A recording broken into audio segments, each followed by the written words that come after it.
Hello, everybody, and welcome back to our Spotlight interview series. Today, I'm joined with Michelle. She's a volunteer here with OCH. So, can we get started? Michelle, can you tell us how long you've been with OC Habitats and what brought you to us?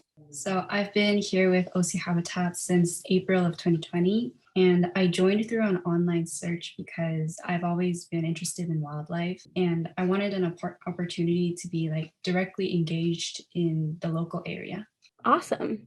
So, do you have any moment in your life that made you want to protect the environment? Anything that made you interested in environmentalism?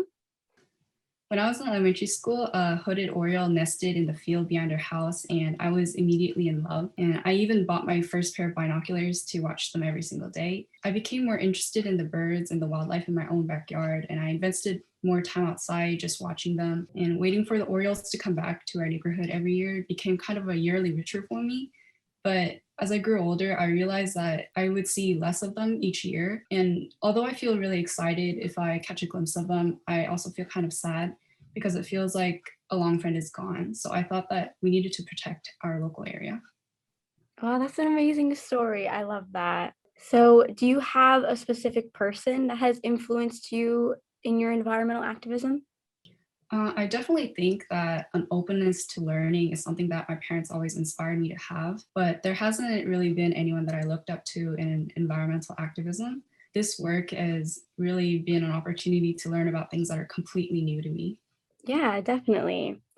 So, can you describe OC Habitats and its work in Orange County kind of in your own words?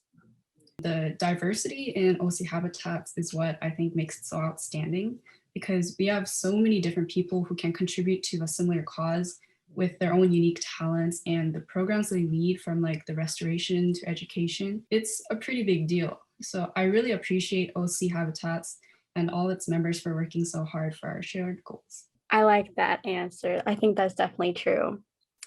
So, Michelle, what are you focused on here at OCH? Maybe you can tell us a little bit about what you've worked on. Yeah, it's been hard to volunteer outdoors lately, so I have been contributing through my artwork. And I've drawn both pictures in traditional and digital media to accompany blogs, videos, and presentations. So I would like to show you guys that. Awesome. Yeah, so here it is. Um, this has been my first artwork. It was for a blog on Orioles, which I talked about earlier, and Mhm. this as well. And these were to accompany a video on some legless lizards. And oh, this is an island fox, some butterflies, and lastly, a pelican. Awesome. Thank you for showing us that. Yes. So Michelle's artwork has been featured in a lot of our videos. So if you guys want to check that out, you can go to our website under our work. She's in the Happy Hour on Endangered Species Act. Some of her artwork is there, and she also helped present that. So if you wanted to see some of that, you can go see it. It's super cool. So, Michelle, back to the interview. Aside from OC Habitats, how do you engage in environmental activism in other parts of your life?